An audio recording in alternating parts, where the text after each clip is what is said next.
Coming up, now that Election Day is over, well, sort of, what will the impact be on the Indiana economy? Ball State's Mike Hicks and UIndy's Matt Will weigh in on the Hoosier economic picture with shifting political winds. For 13 years, he climbed the ladder at Microsoft as one of the founding engineers of Excel 2007. Now, Rob Colley has created an Indiana-based business intelligence consulting firm. He'll talk about the company and doing business in Indiana. And Spot Freight on a roll. The third-party logistics company says it wants to more than double its sales team by the end of next year, hiring more than 200. Co-founder and president Andrew Elsner has more on what is fueling growth. Details on those stories and much more ahead on this edition of Inside Indiana Business.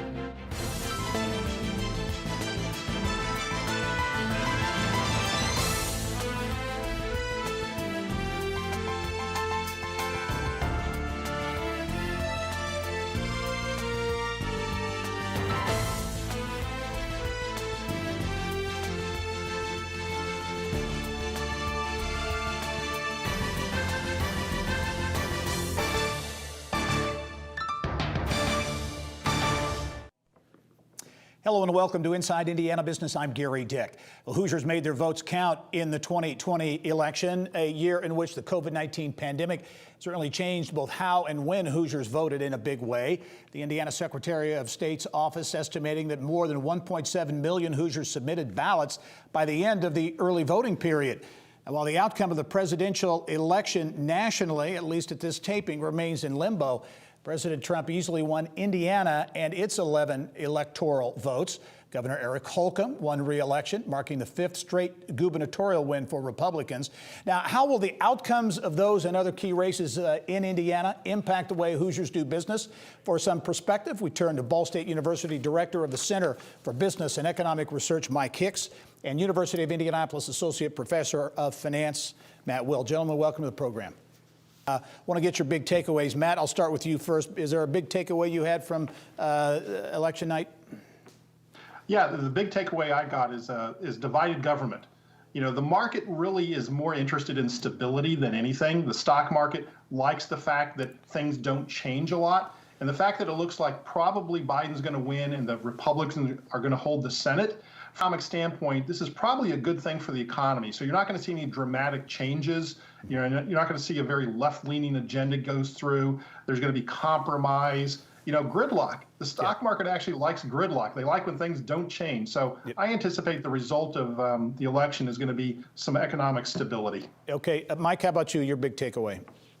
Yeah, I would agree. I mean, the electoral results point towards a strong centrist approach. Both the Democrats and the Republicans who won seem to be from the middle of their party, or at least, towards a centrist position. And I think, as Matt said, that's going to point towards compromise. It's not a sweeping election for change in substance, maybe in style, but not in substance. All right, as we're taping this, the presidential race still not decided, perhaps leaning toward a president-elect Biden. Mike, from your view, if you're doing business in Indiana, what's your anticipation in terms of the impact? He has talked about raising taxes. There's the prospect of stimulus. What about it? What's your potential impact there? Well, I think the divided government means we're probably not going to have major tax reform. I think we'll probably have COVID relief earlier and that'll make things better for the Hoosier. Is the Biden administration's apt to end the trade war, or at least seriously ratchet down the trade war, which will be very important for Hoosier manufacturers. And at the end of the day, Governor Holcomb is going to work with the Biden administration to try to promote Indiana interests. And I don't think this is an outcome that ought to frighten anybody who may be wary of Democrats. We're in a period of, I think, probably fiscal environment. If we can get past COVID, I think we'll see some recovery, but we're a long ways away from getting through COVID. Yep. Gary, I'm probably not quite as optimistic as Mike on this one. The concern that I have is a second lockdown because, Indiana bounced back pretty well. We're up to over 500,000 manufacturing jobs as a result of the recovery coming back from the lockdowns. If we have another lockdown, you're going to see municipal budget crises. You're going to see more small businesses closing. I mean, Yelp had a good report where they announced that 60% of the businesses that were closed during the lockdown are permanent closures. And when a President-elect Biden announced that possibly that he's going to do another lockdown, I think that's a serious concern, and I hope he doesn't go that route. As you look at, Matt, I'll start with you. Obviously, Indiana, a very manufacturing-intensive state. Ag is a big part of the economy. As you look at those sectors in a potentially a Biden administration, your outlook? Indiana is going to benefit in some areas and be hurt in others. The big benefit is going to be manufacturing logistics. As people are at home and they're ordering online, they're going to have to transport those goods. They're going to go through Plainfield and Greenwood, and it doesn't matter whether you're ordering something in New York or San Francisco. Everything goes through Indiana at some point. So on that side, it's going to be good. We're maybe a restructuring of the entertainment industry. We had a robust entertainment industry here in the state. We employed 82,000 people in travel and tourism. That number will be significantly impacted as a result of this. Tax revenues, visitors, the wages those folks earn. So we're going to see a transition away from that. It's very visible, Gary, but it's only 2.5% of our gross state product is in tourism. So I'm optimistic that the distribution, logistics, and manufacturing are going to really carry the day. Mike, I'll give you the last word on this one. I'm curious your take, irrespective of who's in the White House. How about the impact on state finances, city and county finances coming out of the pandemic? I know the potential concerning. What's your take on how 2021 and beyond might look for municipalities? So, look, we have to really admit, despite a lot of the rhetoric about a V-shaped recovery, about 1 in 6 Americans and about 1 in 6 Hoosiers who were working in January are not working today.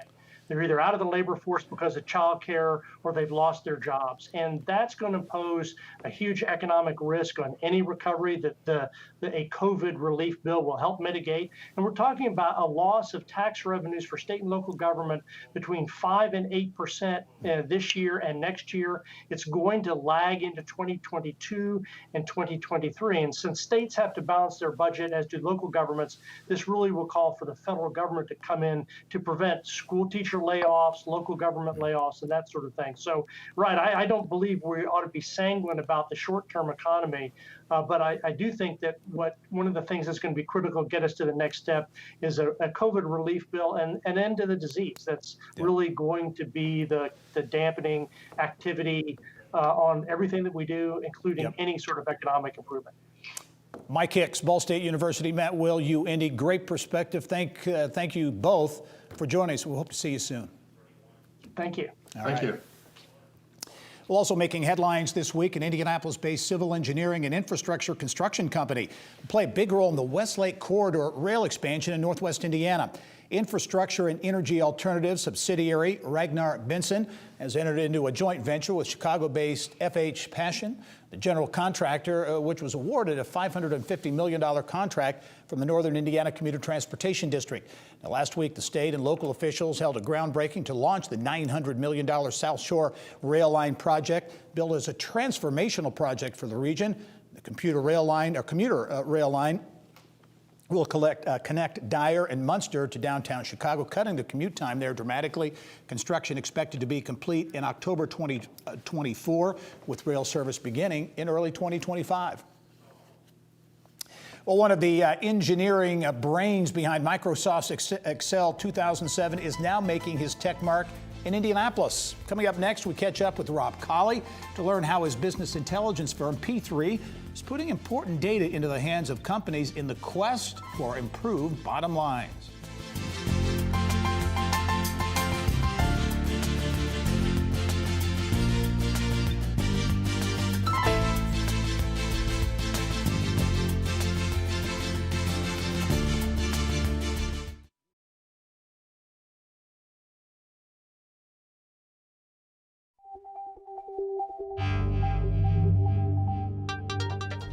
It's time to go inside innovation, brought to you by Allegion, pioneering safety. Well, P3 is a Microsoft data platform consultancy designed to empower companies to spend less, earn more, and make smarter business decisions using data. With more on the Indianapolis-based consulting firm, I'm pleased to be joined by CEO Rob Colley. And Rob, welcome to the show. Pleasure to be here. Thank you, Gary. Yeah. Your background, you spent 13 plus years at Microsoft, one of the founding engineers on Excel 2007.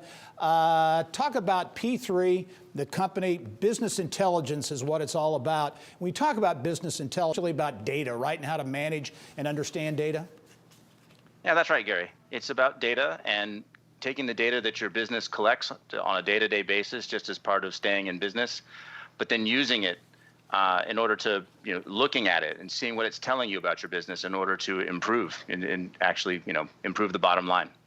Okay, you launched the business P3 in 2016 or 2013. You've been in business about 7 years or so here in Indiana. How did your experience and being on the inside, if you will, at Microsoft, how did that influence the creation and how you're growing P3? Well, it's one of those kind of once in a lifetime things where I just had almost the perfect, unique little background that I lucked into to see a change in the industry coming in advance. And so the business intelligence, the art of turning data into insight and improvement, for a very long time when I worked on it at Microsoft, was a very, very, very expensive and slow endeavor for any business to get involved in. And so only the largest, the absolute, would ever even attempt sort of quote unquote real BI. Mm-hmm. And what I noticed, what we were working on at the time, in the early 2010s, was a new style of software that was going to change all of that. That was going to make it far, far, far more accessible to different sizes of organizations, and even within the larger organizations, there'd be a lot more projects that would get funded and addressed, and valuable results built. And I knew that we needed a new kind of consulting company that was built for this faster pace and for this sort of more affordable price point, in order to address all the needs that the world was going to have. And that's been my mission for the past 7 years, is to build that. Talk about your customers, how big, small they are. I know you've got some local customers as well, but also some pretty big fish as well. Yeah, I mean, we in the data world, we crunch data and we sign NDAs, right? It's everything we work with is very sensitive. So it's hard for me to share the names of all of our clients, but we absolutely have many clients within the Fortune 100, the Fortune 500.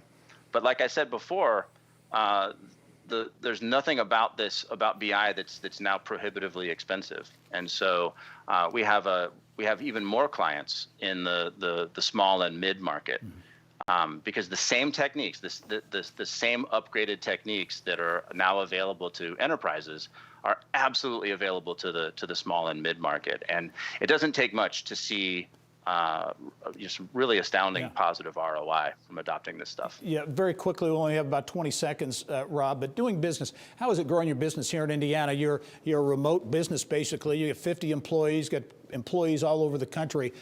What's your take on growing your business in Indiana?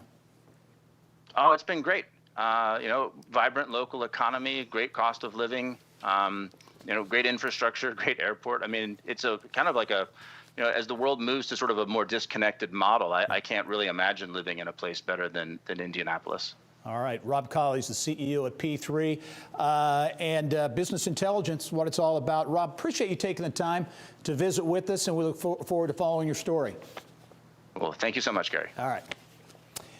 Well, since August, Around Indiana reporter Mary Rachel Redmond has crisscrossed the state, showcasing historic buildings on Indiana Landmark's 10 Most Endangered list. Coming up next, an update on what has happened to an iconic hotel in downtown Attica, a place that attracted the likes of Bing Crosby, Betty Davis, and Al Capone.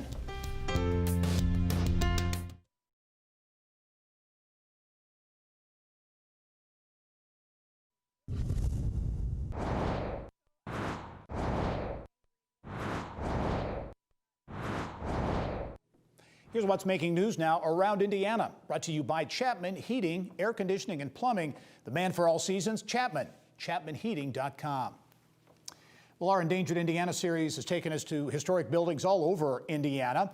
This week, we have an update on recent changes made to downtown Attica, a repeat entry on Indiana Landmark's 10 Most Endangered list. Around Indiana reporter Mary Rachel Redmond joins us remotely with more on the latest developments to the National Register listed streetscape in Fountain County. Mary Rachel.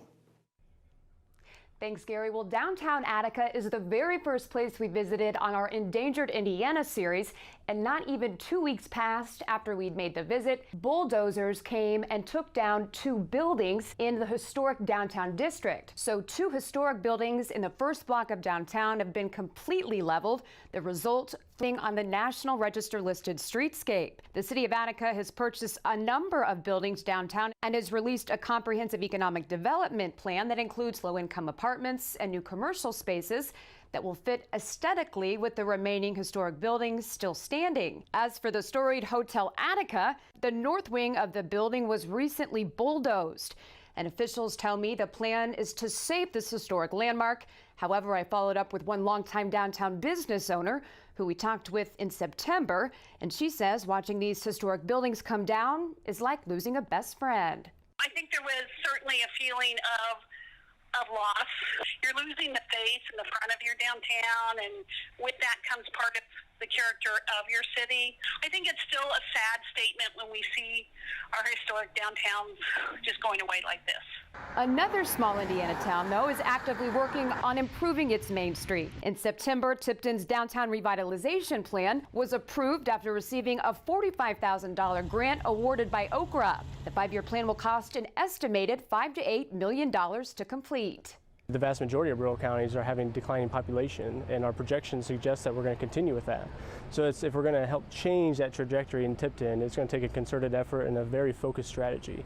So that was what we hope to achieve through that strategic plan. Last week, we visited the historic Tipton County Jail and Sheriff's residence, and Schmicker tells me he remains hopeful that the jail will continue to attract interested investors so his team can use the historic landmark as a potential focal point of the city's new redevelopment plan moving forward. And given Indiana Landmark's track record, there's a reasonably good chance that could happen. Since the 10 most endangered list debuted in 1991, only 19 of the 146 places that have made the list have been demolished. That's a nearly 87% success rate over the last 30 years. Not too bad. Gary, back to you. All right, Mary Rachel, thank you. Also making headlines around Indiana, United Parcel Service has launched its next-day air service operations at Gary Chicago International Airport. Each weeknight, UPS aircraft will depart Gary Chicago International for the company's global air hub in Louisville, carrying thousands of express packages. UPS says it expects to employ about 60 people at the Gary facility. Some will be current UPS employees who transfer to Gary, while others will be new hires. Evansville-based CenterPoint Energy is seeking a review of its natural gas rates for Southwest Indiana to recover costs associated with the recently completed $240 million pipeline improvement project. The utility provides service to more than 113,000 customers in Southwest Indiana. If approved by the Indiana Utility Regulatory Commission, the average residential customer could see an approximate increase of about $15 in their monthly bills.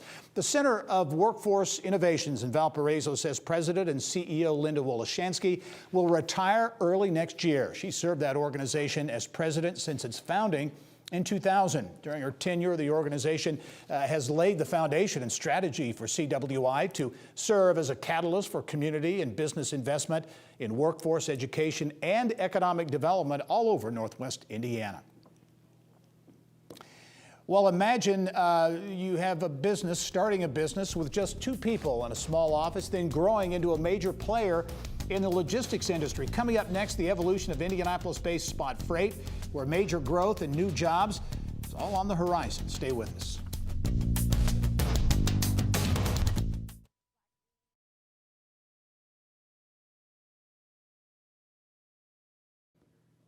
Well, Indianapolis-based Spot Freight is regarded as one of the fastest-growing logistics companies in North America. Since opening in 2009, Spot has grown to more than 250 employees. It has 2 locations, one in Indianapolis, a headquarters operation downtown, and the other in Charlotte, and plans to add an additional 200 sales and related positions in Indianapolis, more than doubling its sales team by the end of next year. With more on what's fueling growth, I'm pleased to be joined by co-founder and president Andrew Elsner. And Andrew, again, as always, welcome to the program. Hey, Gary, thanks for having us. We appreciate all you do. Yeah, well, Spot Freight, interesting story. I want to talk about growth, but first, interesting how you started 2009, so 11 years ago. And as we were talking off camera a moment ago, when you kind of pitched this idea, there wasn't a lot of great interest, I guess, initially in the company.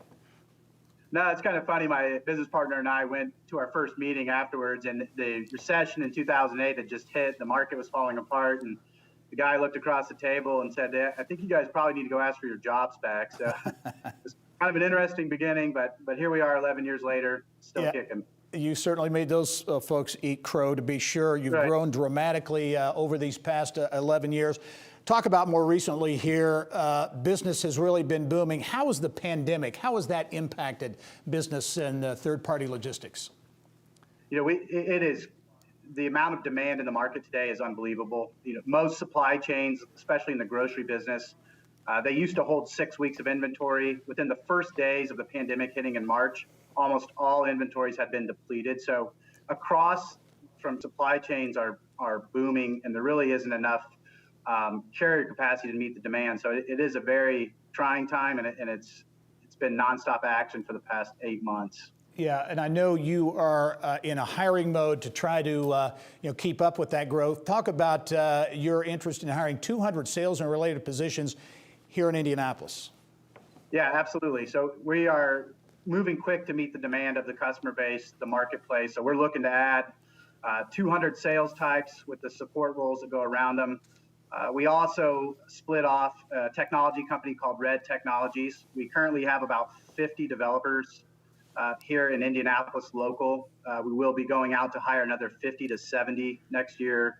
So front end, back end type developers, data scientist types to help meet the growth of our technology division. Yeah, and for those who remember the old Jill building in downtown Indianapolis, that's where you are. You expanded, modernized last year. You may be looking to add even additional space. So you're really starting to bust at the seams of your downtown headquarters.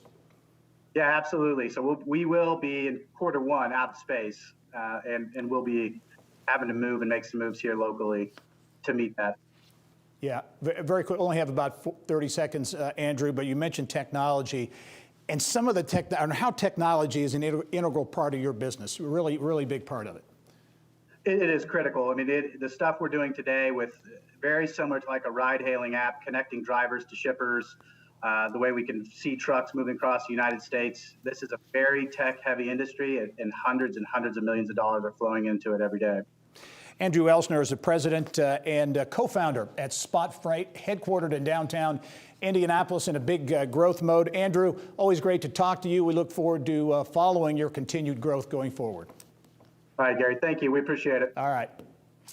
Well, ahead on our second half hour, Greenfield-based Elanco and with what it's calling a bold new approach to protecting the planet, people, and pets. Elanco CEO Jeff Simmons will be here with details on the company's Healthy Purposes 2030 sustainability pledge.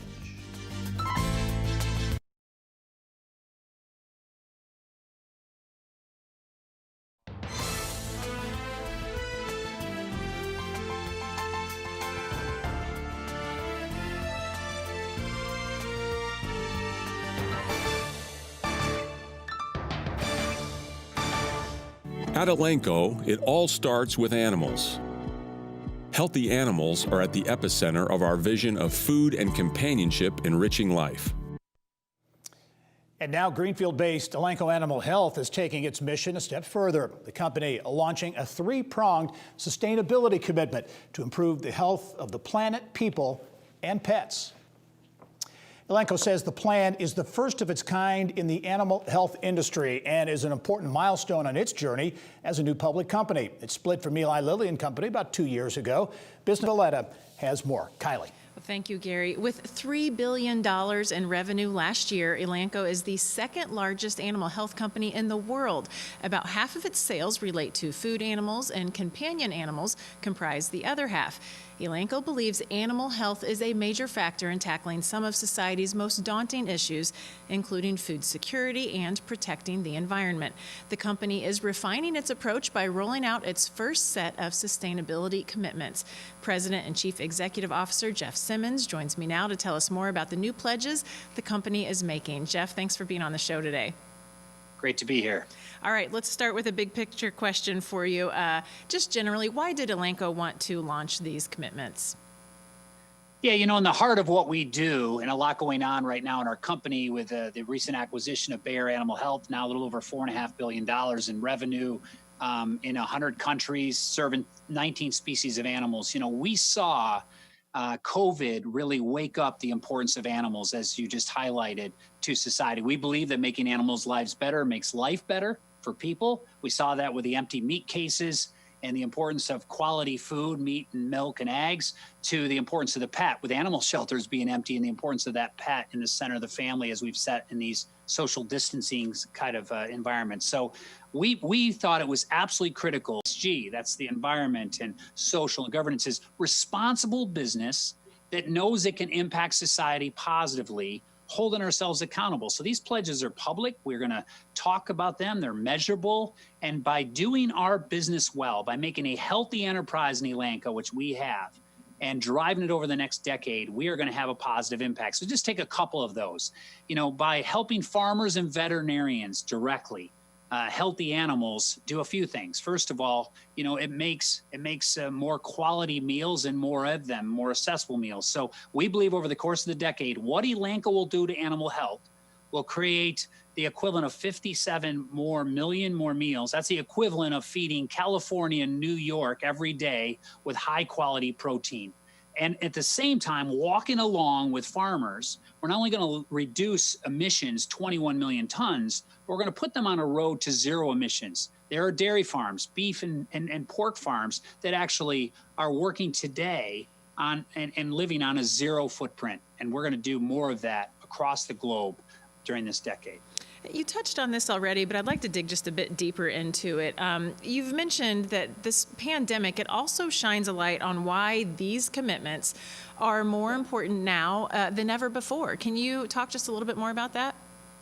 Yeah, I think we've seen, and Elanco, what makes a great company to me is a societal need, a great business model. Again, Elanco plus Bayer being able to serve pets and livestock in 100 countries, 19 species. And we have purposeful people that it is their lifestyle, whether that's on the livestock farming side, our employees, or the importance of pets. We saw the importance of this. So I think in many, many homes all over the world right now, we've got almost 7 out of 10 homes in the United States have a pet, and the importance of that. It's only 8 percent, or almost 1 out of 10 in China. The importance of that pet is just an example of how critical it is to the family. What does Elanco do? Well, in the last decade, we've increased the life of that pet by more than 20%. We're going to do that in this next decade, but also the mobility and aging diseases, cancer and diabetes and pain and arthritis.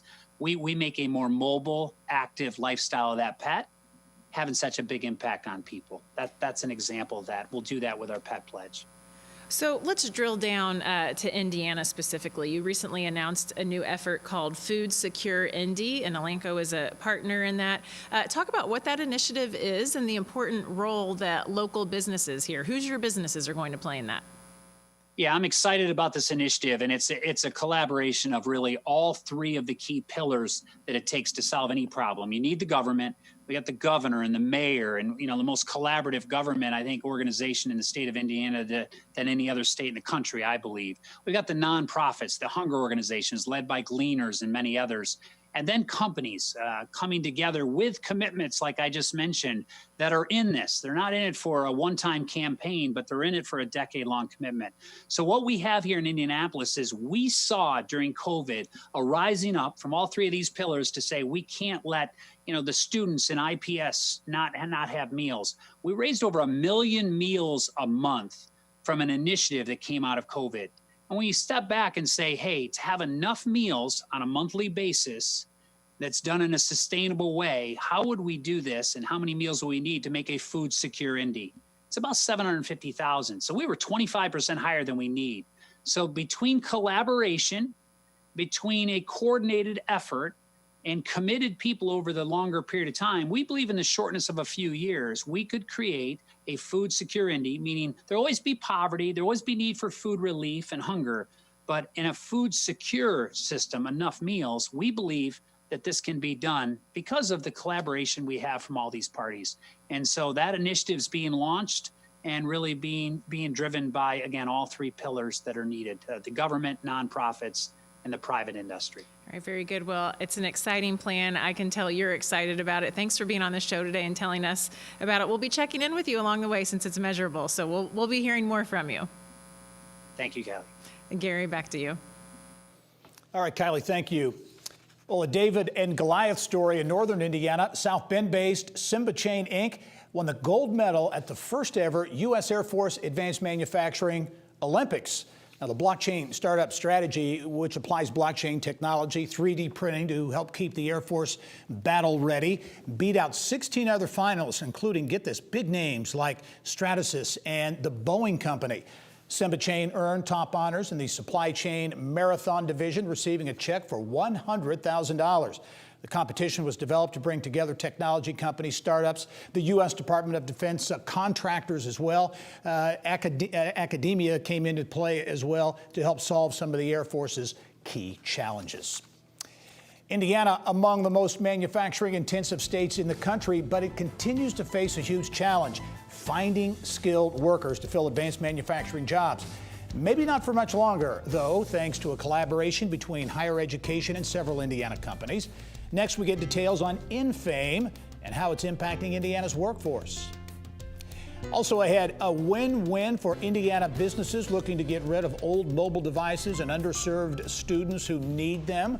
We'll show you Fishers-based Mobile Resell's innovative way of handling outdated devices and why it's important for students who are now at home learning during the pandemic.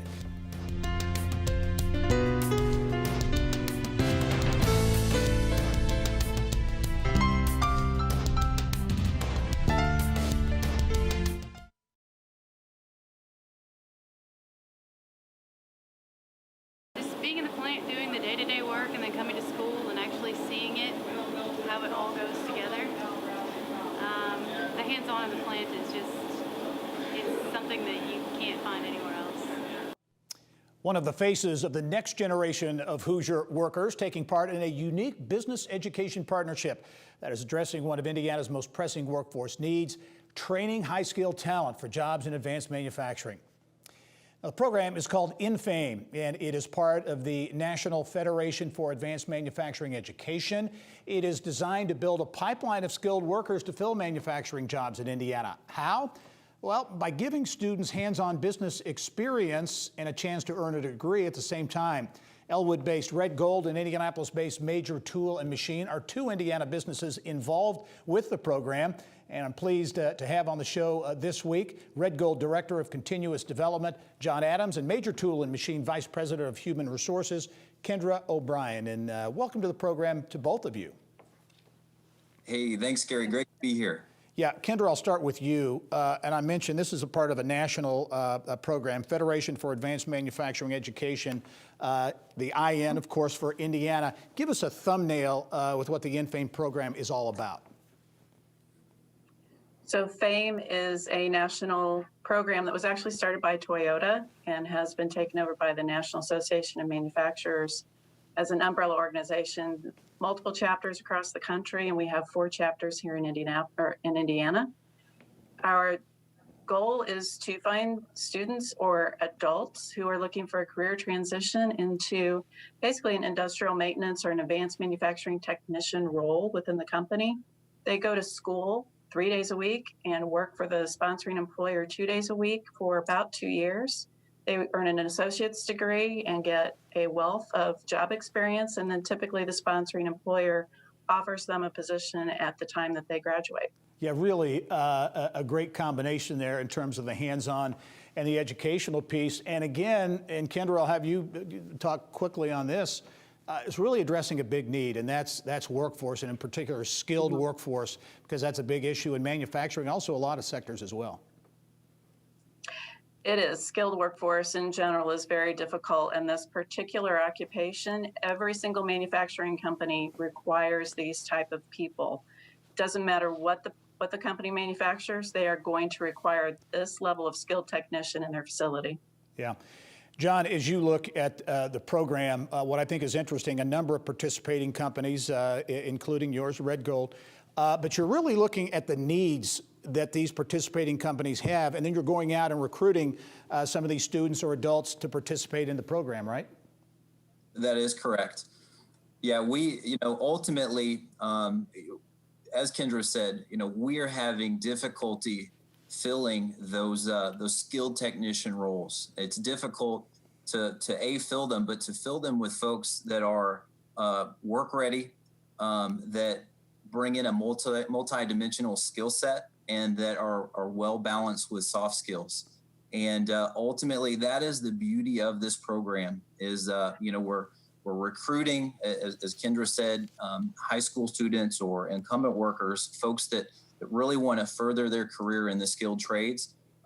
Bring them into this program, have them go through a pretty regimented, rigorous curriculum, which is a Vincennes University curriculum with a core technical skill set.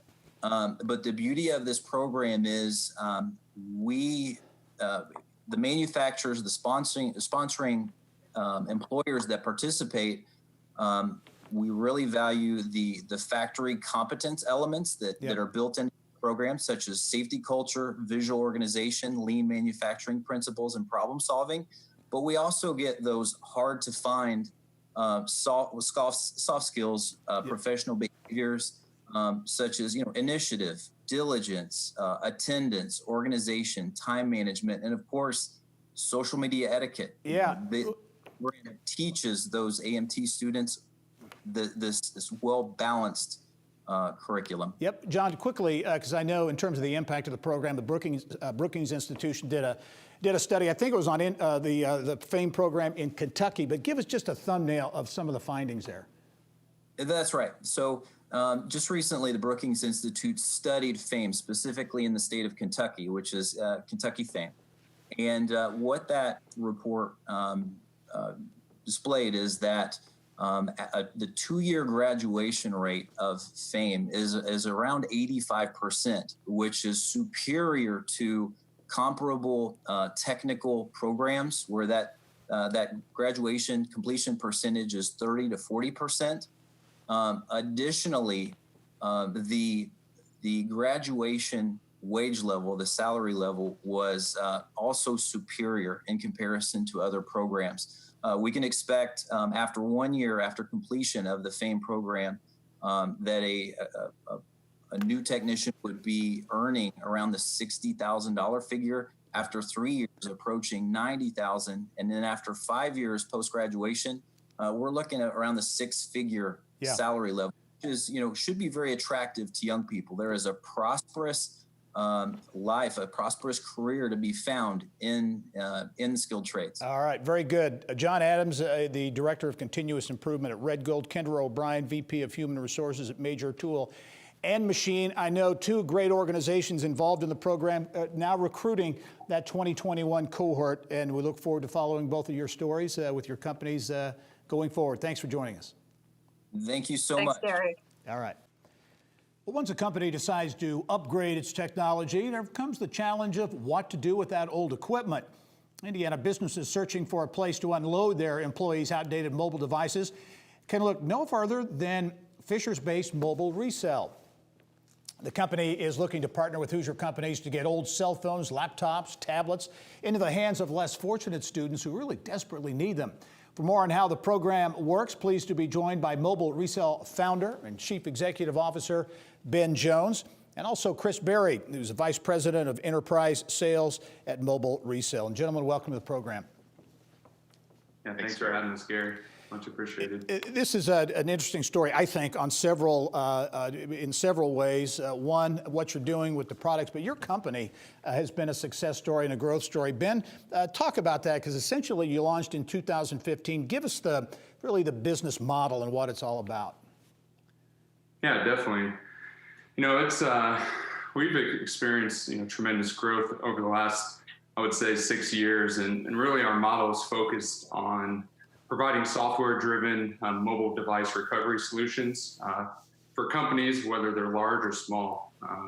Traditionally, again, businesses are accustomed to very antiquated end-of-life processes, and we're really targeting changing that mindset for them through proprietary software that we built. So it's it's been an exciting 6 years for sure. We'll talk about growth because you're up to, I know, 15 employees, which is a multiple of what you've done or where you were just a couple of years ago. Talk about revenue growth and how that's been.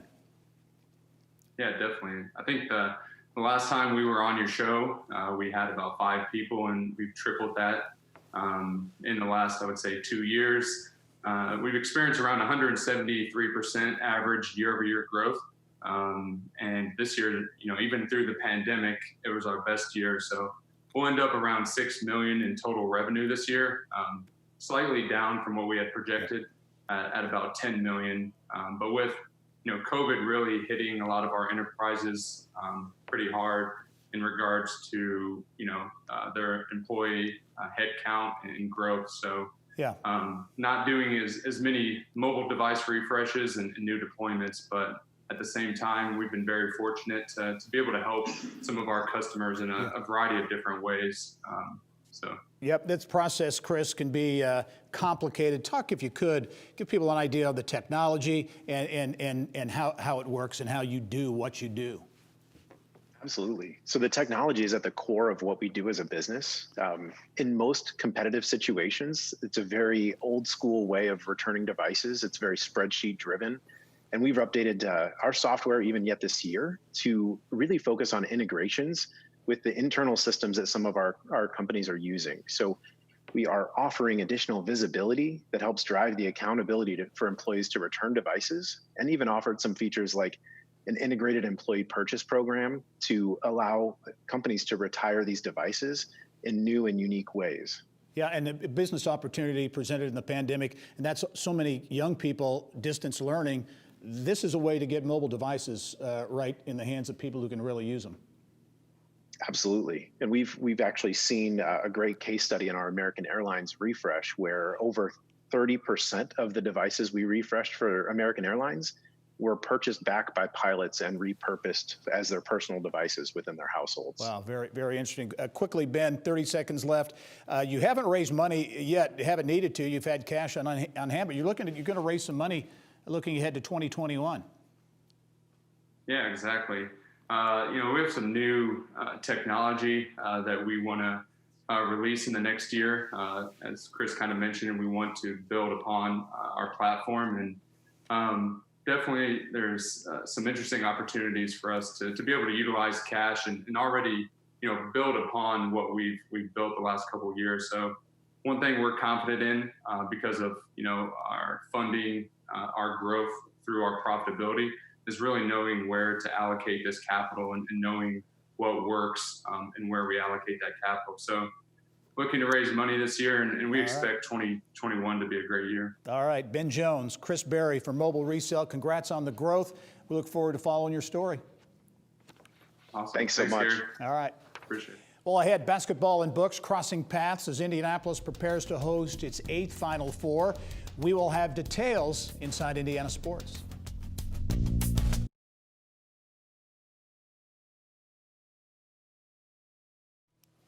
Well, the NCAA's road to the Final Four ends in Indianapolis next April with the Division I Men's Basketball National Championship. And so will the Read to the Final Four. Yes, I said Read. Bill Benner has more on this week's Inside Indiana Sports. Bill. Gary, thanks. As part of the many outreach programs associated with the NCAA's showcase event, Read to the Final Four is a statewide program that hopes to involve third graders throughout Indiana in a competitive online reading competition that will include a March Madness-style tournament. Joining us today with more details is someone who knows about March Madness and the Final Four, former NCAA champion from Purdue, Katie Douglas, who is co-chair of Read to the Final Four for the Indianapolis Local Organizing Committee. Katie, welcome. It's great to see you. How you doing? I'm doing great. Thanks for having me. How are you? I'm well, thanks. So how did this come about? We'll talk about the program momentarily, but how did your involvement come about? Sure. Well, I was approached by Indiana Sports Corp. It seems like forever ago, maybe 18, 20 months ago, as far as being interested in being a co-chair. And obviously I read through the information they provided, and I didn't read through much of it. I just knew that I wanted to be a part of it. I've always loved Indianapolis, and having the Final Four now for the 8th time. It's just unbelievable to be a part of that and to watch this event and to watch it from the start to the finish. So I was super excited to be the co-chair, and I'm really excited about what Indianapolis can do for this Final Four. And your co-chair is another basketball legend, Quinn Buckner of IU, and now with the Indiana Pacers. So talk about the program. Time is approaching for the deadline to get involved in the tournament. I think some more than 200 schools have already signed up. But this is, again, an online interactive program where when you sign on and as you read it, the program actually logs the students' minutes. Absolutely. So like you said, there's kind of a little sense of urgency because November the 10th is the final deadline to register to be eligible for the March Madness portion of the competition. What's really important is it's free. It's for 3rd grade students throughout the entire state of Indiana. Like you mentioned, we have over 250 schools currently signed up. We want as many schools as we can have because we've got the Division I, Division II, and Division III championships. So we're just trying to make this a huge, huge impact for the state. It's super easy for teachers. So teachers, no stress. We just need your either teacher, your superintendent, school system to get the classroom, again, 3rd grade classroom signed up. They can go to final4indy.com/read. Again, that's final4indy.com/read to get signed up. They get on the MyOn platform. Teachers don't have to do anything. Once they get set up on the MyOn, it logs everything for them. So that's really nice. And it's really kind of student initiated. So the students can get on there, log the minutes that they read every day, every week. And then they're in a competition if you register prior to November 10th. And then after the 10th, again, you can register. You're just not eligible for that March Madness. And I believe sometime late January, early February, they will actually announce a bracket. So you'll have, I love this, a 68 school bracket. And then the teams that advance, they will actually be recognized during the men's Final Four here in Indianapolis. I think that's terrific. I mean, I think it's so cool for the students to engage and take part in this Final Four. I think it's huge. Indianapolis is huge in making sure that the events are bigger than the Final Four and making sure that we capture that youth and make sure we kind of use the Final Four as a platform, again, to encourage and motivate them to read. So there's going to be, like you said, that selection show on January 29th where they're going to announce 68 teams. So from November the 10th all the way up to the 28th. They'll be logging those minutes, and then 68 classrooms will be selected, and they'll compete like a championship, like the March Madness. So they'll get that feeling. They're going to get prizes throughout the tournament, throughout the championship. So it's super cool, super exciting for the kids, again, to motivate, encourage, and find the love and passion for reading. Well, Katie, again, I think on behalf of everybody here in Indianapolis, it's great to see you again. And you have had such an incredible career, not only winning the championship at Purdue, but as a champion of the WNBA Indiana Fever. So great to see you again. Thanks for doing this, and we hope to see you soon. All right, sounds good. Thanks so much. All right, Katie Douglas. Gary, back to you. All right, Bill, can't wait for next spring. Thanks a lot.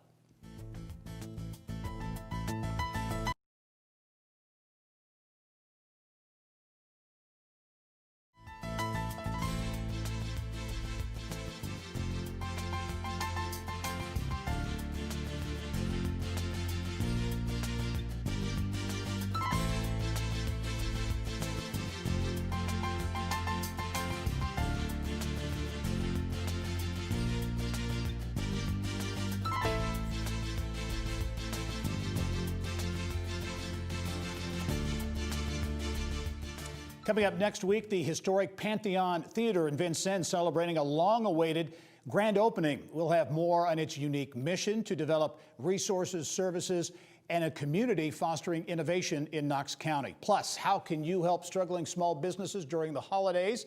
We'll have more in our Trendiana segment with Brittany Smith. Those stories and a lot more next week. Thanks for joining us this week. I'm Gary Dick. Go out and make it a successful week.